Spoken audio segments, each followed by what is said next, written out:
Y ahora es tiempo de hablar del éxito, concretamente del código del éxito con un coach, con Fernando Álvarez. ¿Qué tal? ¿Qué tal? Muy buenas. Buenos días, Buenos días. Bueno, cuéntanos ante todo, ¿qué es un coach? Gran pregunta. Muchas personas aún se lo están preguntando. Pero es muy fácil, es muy sencillo. Un coach es un entrenador personal. Es decir, igual que muchas veces contratamos a un profesor de inglés para aprender idiomas, a un profesor de tenis para jugar al tenis, u otro tipo de entrenadores, un coach es un entrenador, digamos, para la vida. Es decir, te ayuda en aquellas cosas que tú quieres lograr, en objetivos que tú quieres lograr. Tú estás en un momento dado en un punto y quieres ir a otro lugar. Quieres lograr un resultado distinto de los que estás obteniendo. El coach te acompaña en ese proceso, en ese camino, para que tú obtengas esos resultados. Nada más, ni más ni menos. ¿Y cuál es el secreto del éxito, entonces? ¿Y de que obtengas esos resultados?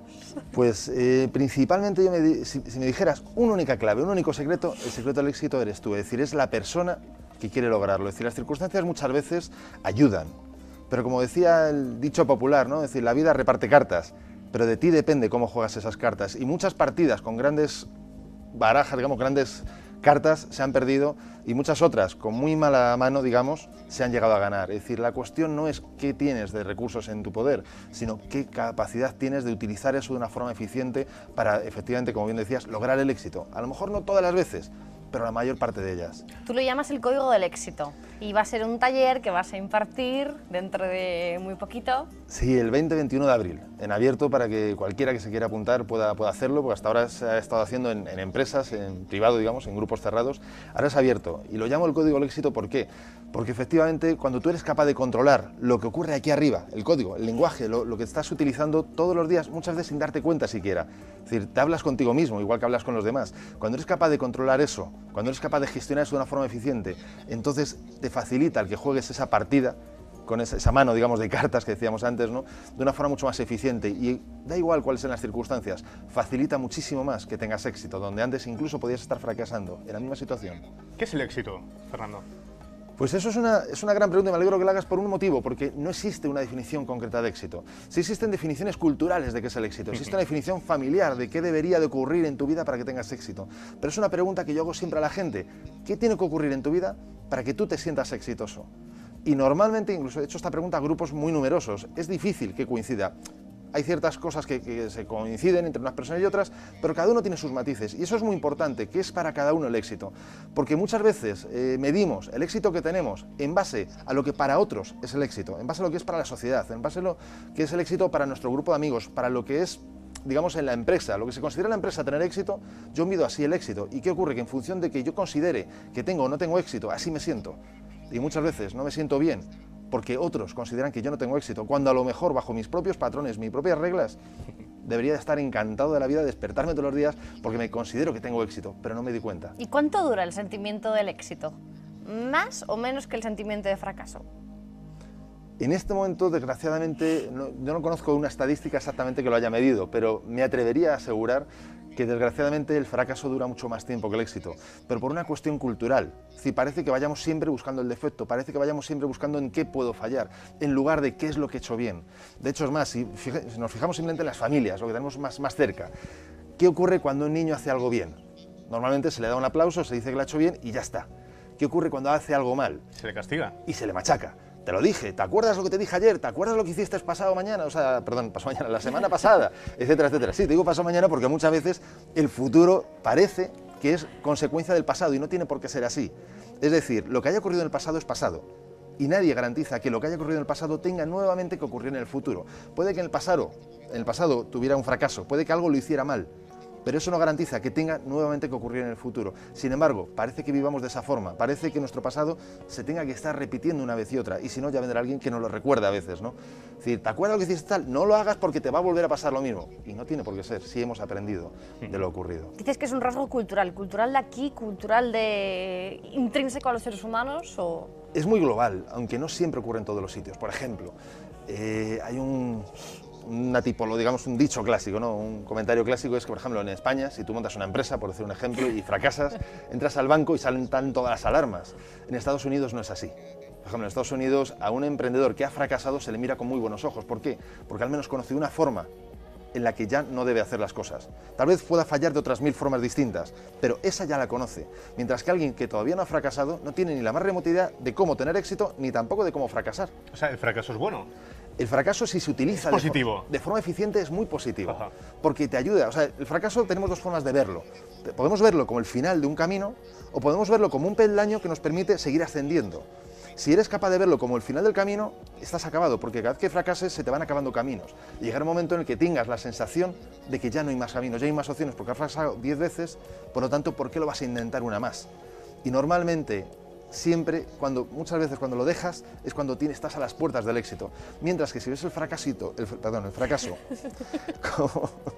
si ves el fracaso como un peldaño hacia el éxito, se te facilita el que logres poder apoyarte en cada uno de esos fracasos, que puedas aprender y que no te importe volver a intentarlo, porque muchas veces la consecuencia del fracaso, la peor consecuencia, es que no vuelvas a intentarlo. ¿Y qué peso tienen las circunstancias de dos personas en la misma situación? Pues en muchas ocasiones muy poco. Es decir, porque como muchas veces digo, muchas veces estamos en la misma situación que otras muchas personas que tienen, digamos, un perfil cultural, de recursos, etcétera, parecido al nuestro, y sin embargo nos damos cuenta que parece que siempre hay alguien que constantemente está logrando un éxito tras otro, a veces fracasa, pero tiene más éxitos en general, mientras que hay otra persona al lado que con un perfil muy parecido, digamos, y circunstancias muy similares, parece que es que nada más que haga fracasar, que vaya de uno a otro fracaso. Es muy importante qué es lo que ocurre dentro de uno. Es decir, una vez que las circunstancias tú no las puedes cambiar, una vez que esa mano de cartas que hemos hablado antes no lo puedes cambiar, lo que sí puedes cambiar o con lo que puedes trabajar es contigo. Y una vez que tú cambias eso, todo empieza a cambiar, por una sencilla razón, y es porque ya ves las cosas de una forma distinta. Ves a los diferentes elementos del juego, los recursos, etcétera, lo ves de una forma distinta, coges nuevas perspectivas y tienes una capacidad de trabajo muy distinta. Entonces, ¿cuáles serían esos mecanismos internos? Pues por ejemplo, como decíamos antes, uno de ellos, el primero, el lenguaje, es decir, cómo te dices las cosas. Ayer en una comida estamos hablando y hablamos, por ejemplo, de qué importancia tiene el lenguaje en nuestra vida. Nosotros creamos nuestro mundo a partir del lenguaje. Es decir, las cosas son como son. Esto es una mesa y para todos es una mesa. Ahora, ¿qué significa esta mesa para mí? Depende cómo yo me interprete la mesa. ¿Y cómo la interpreto? Con el lenguaje. Si simplemente la llamo mesa, como objeto, ya está. Si le empiezo a meter añadidos como bonita, pequeña, grande, etcétera, estoy metiendo una serie de connotaciones que me facilitarán mi relación con esa mesa. Imagínate si esto ocurre con una mesa, ¿qué ocurre con las personas? Imagínate qué ocurre cuando yo me enfrento a una cosa que me es difícil, a una situación que me es difícil, algo que me supone un reto, o incluso que me da miedo. Imagínate hasta qué punto, cómo yo me digo las cosas, afectan en tanto en cuanto enfrento a esa situación o a esa relación. Eso puede determinar dramáticamente el éxito o fracaso que tú tengas. Es muy importante en ese sentido el lenguaje, y a partir del lenguaje creamos las realidades, creamos qué miedos tenemos. Algunos reales, otros simplemente están en nuestra cabeza. Algunos son fantasmas del pasado, como decíamos antes, que los traemos al presente, incluso más allá, al futuro. Es decir, no me acuerdo quién era, no sé si era Theodore Roosevelt o quién era, quien decía, me he pasado mi vida, la mitad de mi vida, preocupado por cosas que nunca llegaron a suceder. Eso es uno de los principales motivos, las preocupaciones por las que no afrontamos ciertas cosas que nos pueden conducir al éxito.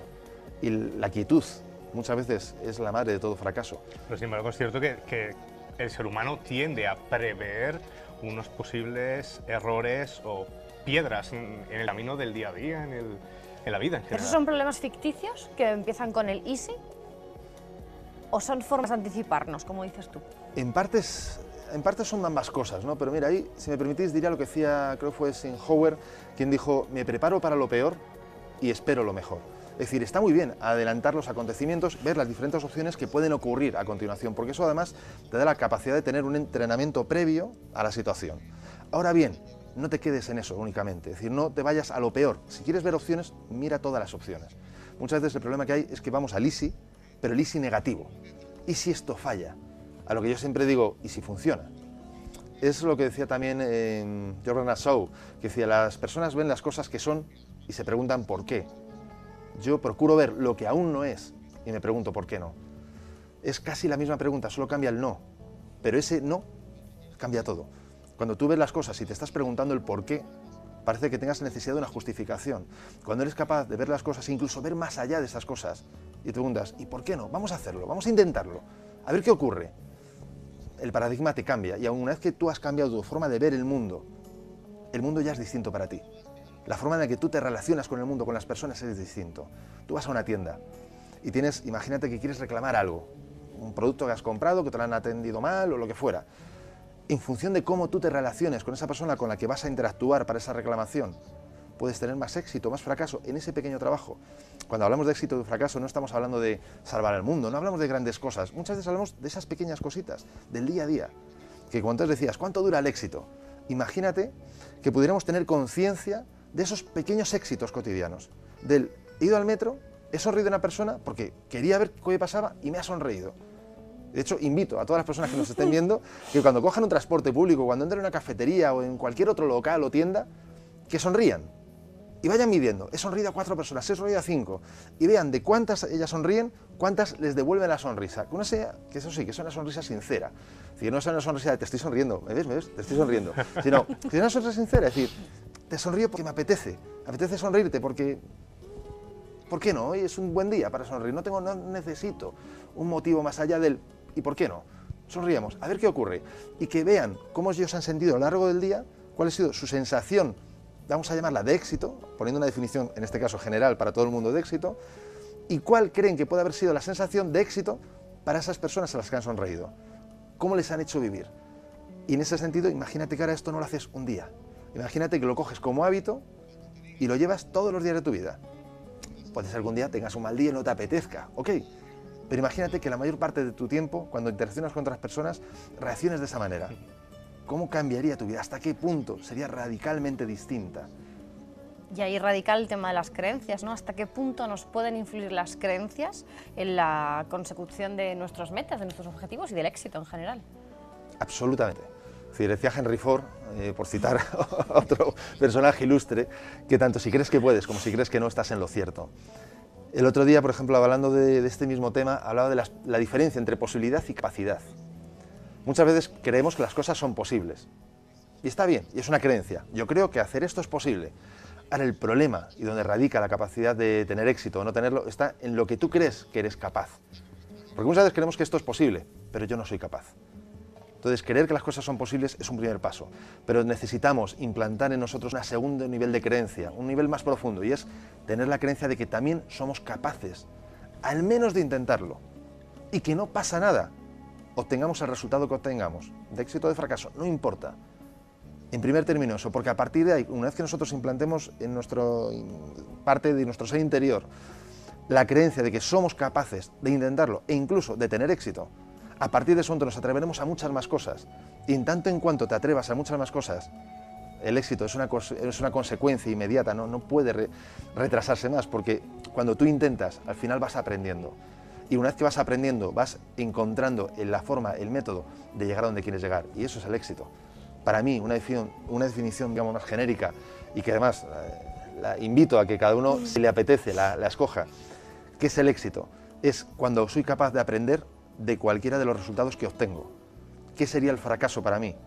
Cuando no soy capaz de aprender de cualquiera de los resultados que obtengo.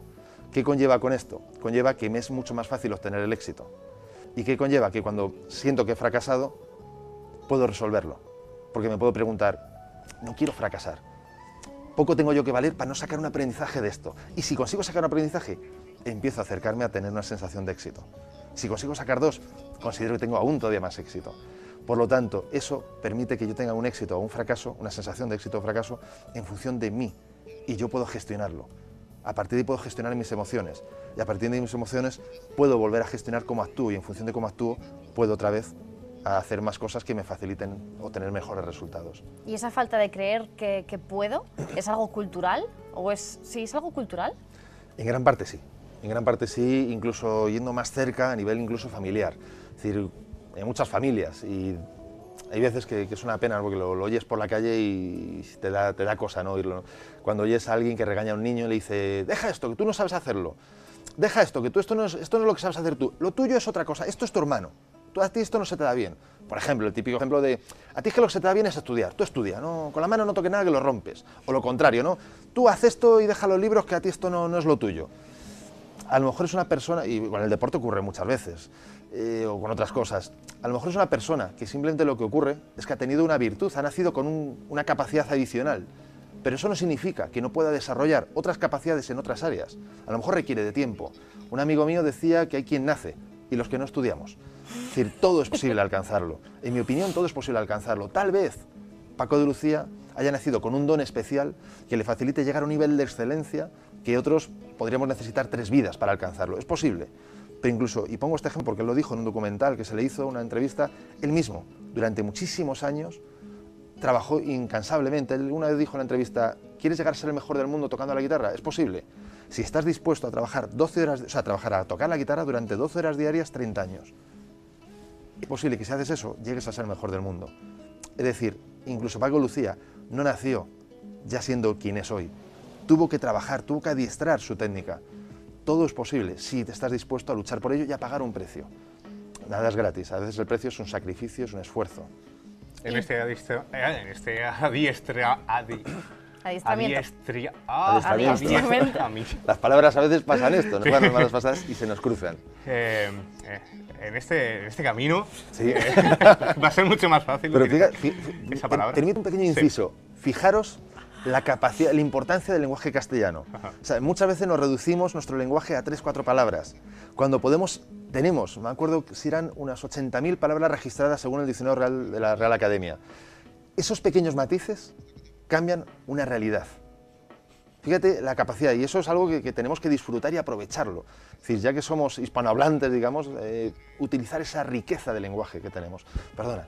No, lo que quería consultarte, pues eso, en este camino de aprendizaje, en este camino de crecimiento, es donde podemos echar mano de la ayuda que puede ofrecer, por ejemplo, el coach, en este caso. Efectivamente. Es decir, porque muchas veces tú te enfrentas a situaciones, antes lo decía, ¿no? Es decir, hay quien nace y quien no estudia. Incluso el que nace, como decíamos, el caso de Paco Lucía, por poner un ejemplo, hay muchos más, Michael Jackson, etcétera, personas que han mostrado unas grandes virtudes en un área concreta del espectáculo en este caso, ¿no? E incluso el que nace puede ser ayudado para superar ciertas barreras. Todos tienen barreras, todos tenemos miedos, está en nuestra naturaleza. Pero imagínate que hay un entrenador, en este caso un coach, que te permite seguir hacia adelante, que te ayuda a esquivar o a saltar por encima de esos obstáculos. Imagínate que, pues como antes mencionabas, en un taller como el Código del Éxito, en el que puedes entrenarte. O sea, no hablamos de teoría, no hablamos de leer un libro, hablamos de tener una experiencia vivencial, es decir, algo que te llevas puesto, como yo digo, no es un libro que te llevas bajo el brazo, que luego tienes que repasar en casa y que muchas veces lo que haces es coger polvo de mudanza en mudanza, te dices, anda, tenía este libro aquí, ¿qué hago con él? Hasta que un día te cansas y lo regalas o tiras o haces algo, ¿no? No, es algo que vives, es algo que tienes una experiencia. Es posible que no recordemos, con toda probabilidad, lo que hemos leído a lo largo de nuestra vida, pero sí recordamos las experiencias que hemos tenido cuando a lo mejor estamos leyendo esa novela en la playa o cuando a lo mejor estamos leyendo ese capítulo, estudiando para el colegio, lo que fuera. Cuando tú tienes una vivencia, es algo que te llevas puesto, es algo que lo tienes ya para siempre. Cuando tú tienes un entrenamiento de este tipo, de este calibre, digamos, vivencial, como digo, es algo que ya no necesitas repasar, es algo que queda implementado como si fuera un software, digamos, que se te mete dentro y a partir de ahí tú ya puedes trabajar, puedes vivir y ver el mundo y trabajar de otra forma totalmente distinta. O sea, es una aplicación absolutamente directa, absolutamente práctica y rápida. Y por ejemplo, lo que estábamos diciendo antes a los niños, a lo mejor no necesitaríamos un coach si no nos tratasen de manipular, ¿no? Entre comillas, porque por ejemplo, tú le preguntas a un niño, vas a una clase de niños y dices, ¿cuántos aquí saben cantar? Y todos saben cantar. Te vas 5, 6, 7 años más tarde y nadie sabe cantar. ¿Qué ha pasado con eso? Pues muchas veces lo que hemos sufrido es una cierta castración, por decirlo de alguna forma, de nuestra libertad expresiva. Es decir, ¿por qué ahora de mayores no hacemos las cosas que hacíamos de pequeño?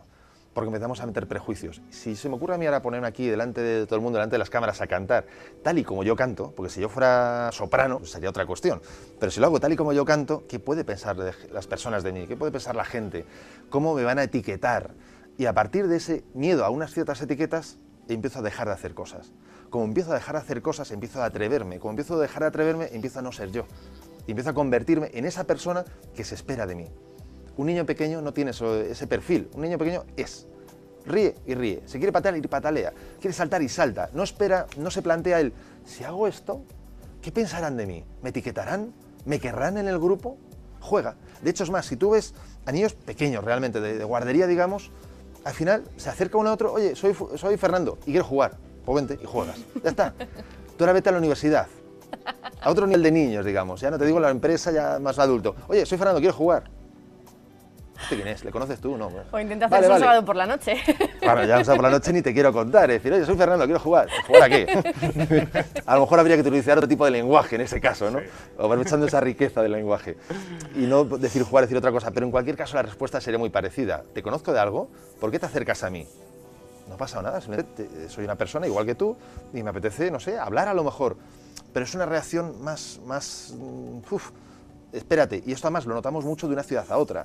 Hay entornos, países, ciudades que son como más cerrados y como que tú quieres, ¿de parte de quién vienes? ¿Por qué vienes aquí? ¿De dónde has aparecido? Mientras que hay otros que son más abiertos. O sea, me acuerdo, por ejemplo, yo he ido muchas veces y me encanta ir a Nueva York, por ejemplo. Y en ese sentido es una ciudad súper abierta. O sea, pero casos tan sencillos, tan tontos como, por ejemplo, me acuerdo una vez, en el 2007, estaba yo escribiendo en un cuaderno y personas se me acercaban, ¿qué haces? ¿Estás escribiendo? ¿Estás haciendo? Sí, pero así de sencillo. Otra vez en el Trastevere, en Roma, estaba igualmente escribiendo, parece ser, por lo menos ahora me viene solo a la memoria, momentos en los que estaba escribiendo y un grupo de personas, de amigos, que dicen, ¿estás escribiendo? ¿Eres escritor? ¿Te quieres unir con nosotros? O sea, y era un grupo de amigos que después de no sé cuánto tiempo se habían juntado y me metieron en el grupo. No tenía absolutamente nada que ver con ellos. Y además era un grupo de amigos que si se acaban de juntar después de hace mucho tiempo es como que alguien de fuera como que no viene ahora mismo al cuento, ¿no? No viene al momento. Y no les importó, les encantó y además luego después ayudaron a que se metiera más gente en el grupo. Y disfrutamos todos a la vez. Es decir, esto sí es algo que puedes percibir de una forma más cultural, más abierta y otras más cerradas. O sea, depende del caso. Pero todo va al contrario, ¿no? Porque se supone que cuando eres más pequeño deberías tener más miedo a todo porque no conoces muchas menos cosas. Y deberías evolucionar a una ausencia de miedo porque al conocer más el ambiente, más tu contexto, no deberías tener tanto miedo a todo. Porque al final estamos comiendo miedo, desayunando miedo, sí, y con un miedo metido en el cuerpo que es miedo a todo, absolutamente a todo, a lo desconocido. Permíteme que estando en un medio televisivo como es este, diga que si cogemos cualquier medio de comunicación, da igual que sea televisión, que sea prensa, que sea radio, ¿cuál es el 90% de las noticias que desgraciadamente leemos hoy? Cosas que verdaderamente dan miedo. Antes se estaba hablando de política. Al día de hoy, ciertos aspectos políticos dan verdadero miedo porque ¿qué puede ocurrir mañana? Accidentes, catástrofes. Es una pena, pero en el mundo, al día de hoy, en este instante, en este momento, están haciendo seguramente una persona en una parte del mundo. Seguro que en este momento alguien está ayudando a otra persona a cruzar la calle o le está sonriendo a alguien, pero nada de todo eso sale. Y digo casos que todos nos encontramos por la calle. Estoy seguro que ahora mismo está ocurriendo algo verdaderamente maravilloso en muchas partes del mundo y sin embargo no salen los medios de comunicación. Cuando toda la información que tú recibes da miedo, llegas a un momento a que crees que la vida como tal puede llegar a dar miedo. Tal vez un niño pequeño no tenga memoria histórica, tal vez no tenga experiencias de fracaso, no tenga experiencias en las que le han señalado con el dedo y le han dicho tú no vales, suficientemente como para que eso se le haya quedado tan arraigado dentro de él. Por eso cuando somos mayores, a veces una de las cosas que ayuda es empezar a olvidar el pasado y empezar a mirar hacia adelante, porque nos pasamos la mitad de la vida muchas veces andando, mirando hacia atrás, y ahí no está el futuro. Parece absurdo, parece de cajón, y dices, pues es lógico, el futuro está adelante. Ya, entonces, ¿por qué miras atrás? Dices, no, pues yo ando hacia adelante, tu cuerpo anda hacia adelante, pero tu mente está mirando hacia atrás constantemente. Está mirando en qué es lo que ocurrió cuando tuviste la relación de pareja anterior y que no vaya a ocurrir en la siguiente. ¿Qué es lo que ocurrió con tu jefe en el anterior trabajo y que no ocurra en el siguiente? ¿Qué es lo que ocurrió ayer cuando dijiste no sé qué? Si lo vuelve a repetir hoy, va a volver a ocurrir. Estás andando hacia adelante, pero mirando hacia atrás. ¿Y qué ocurre cuando un conductor de un vehículo, de un coche, conduce hacia adelante mirando hacia atrás? Es lo mismo en la vida.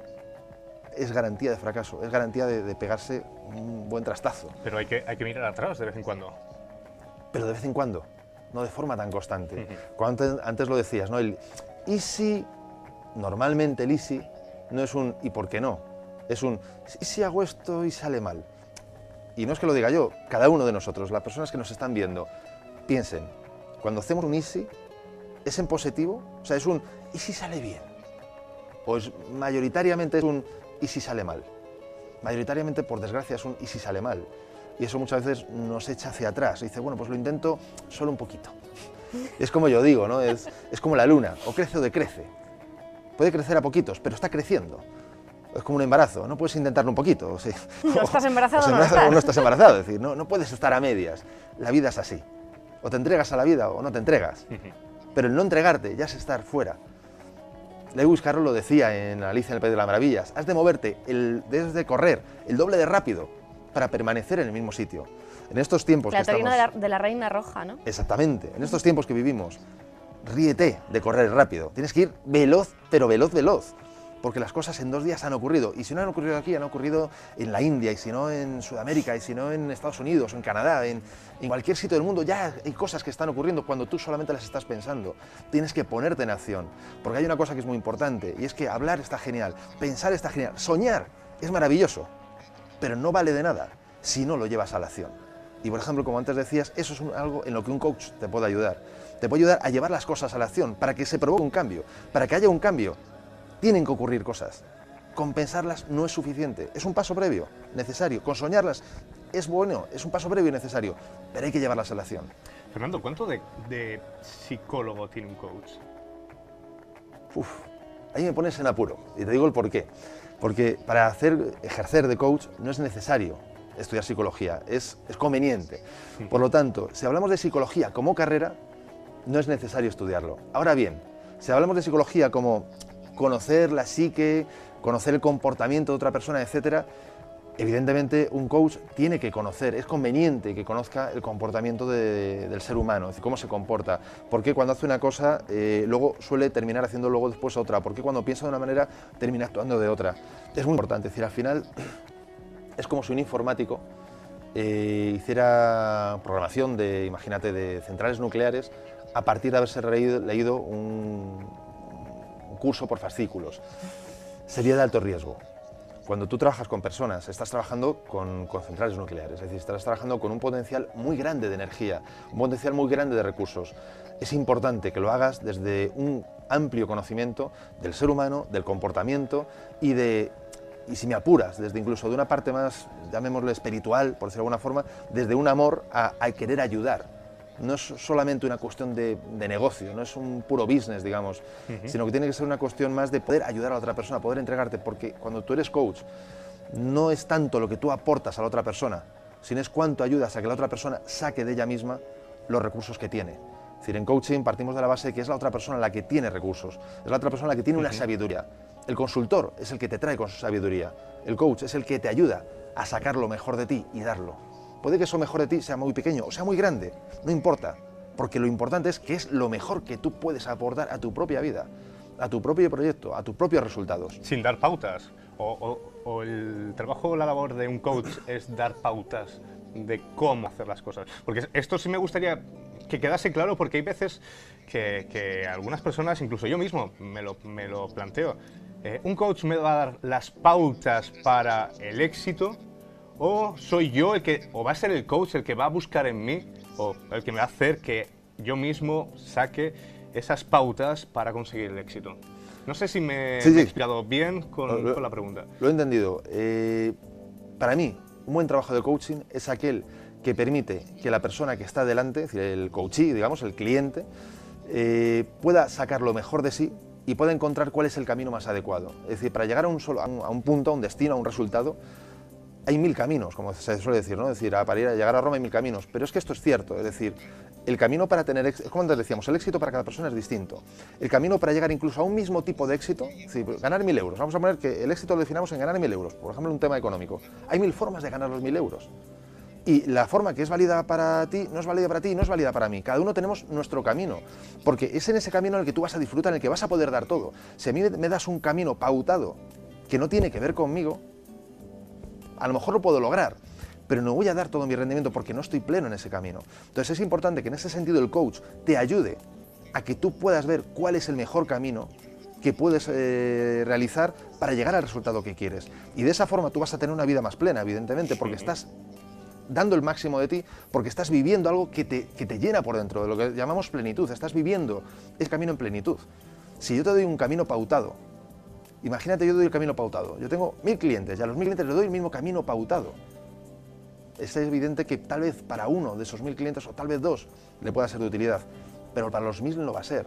Entonces, otra cosa distinta es que sí es verdad que existen estrategias, existen modelos, existen técnicas, que por ejemplo en el taller del Código del Éxito es una de las partes que estamos viendo allí, ¿no? Que enseñamos, y es cuáles son los métodos que a otras personas les ha facilitado llegar al éxito, para que tú puedas extraer lo que es útil para ti y lo puedas aplicar en tu vida.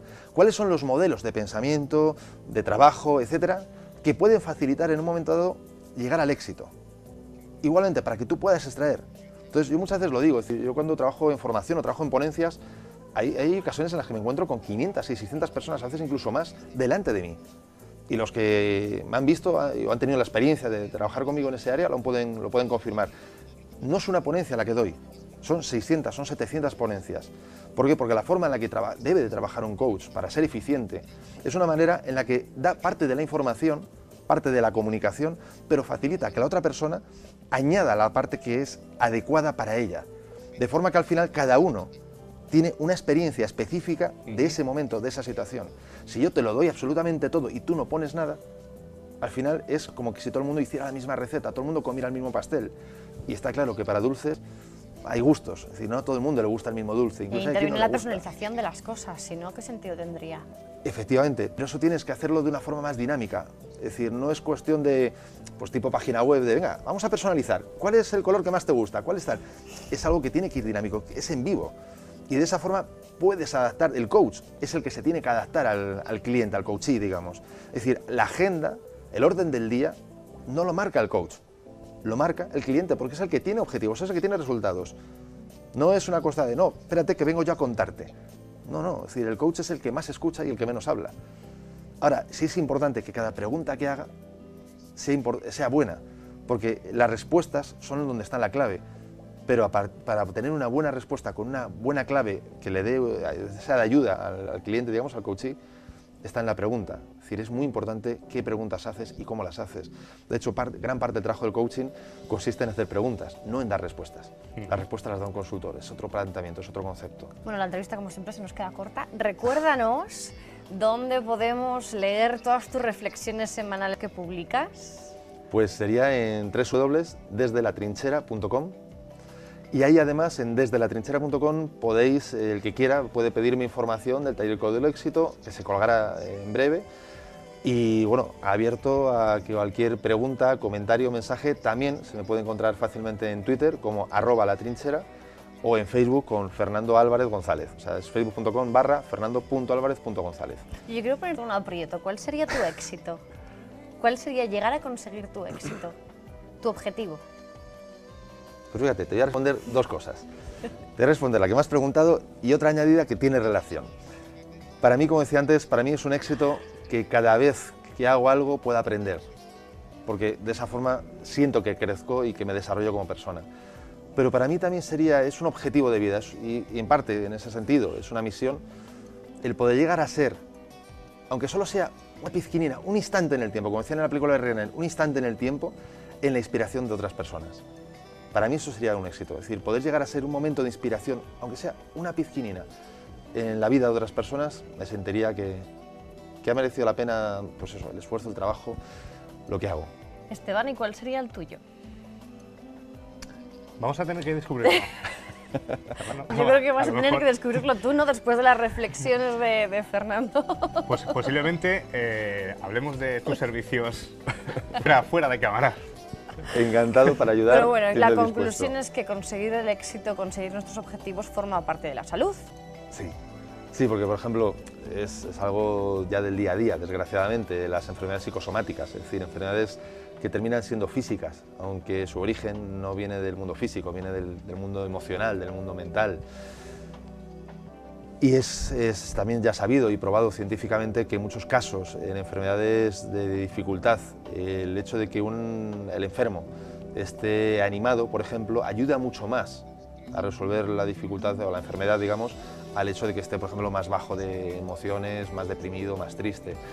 Por ejemplo, casos como la obesidad, en muchas ocasiones se relacionan directamente con las emociones. ¿Por qué? Porque en función de cómo estamos emocionalmente, pues si eso lo podemos, yo creo que nos pasa a todos, en función de cómo estás emocionalmente, así te pones de comida y así incluso eliges el tipo de comida. Es decir, es muy importante. El ser humano es un ser humano principalmente emocional. Incluso, me atrevería a decir, en muchos casos muy por encima del racional, es decir, tomamos decisiones por la emoción y luego las justificamos con la razón, pero la decisión inicial es mucho más emocional. En ese sentido, todo lo que hacemos y muchas cosas de las que hacemos influyen en nuestra salud, tienen que ver directamente con las emociones, por lo tanto, invito a que todas las personas que nos están viendo vigilen cómo son sus emociones, cómo cambiar sus emociones, porque en ello les va la vida. Y hablando de emociones y hablando de salud, vamos a conectar con nuestra compañera Eva,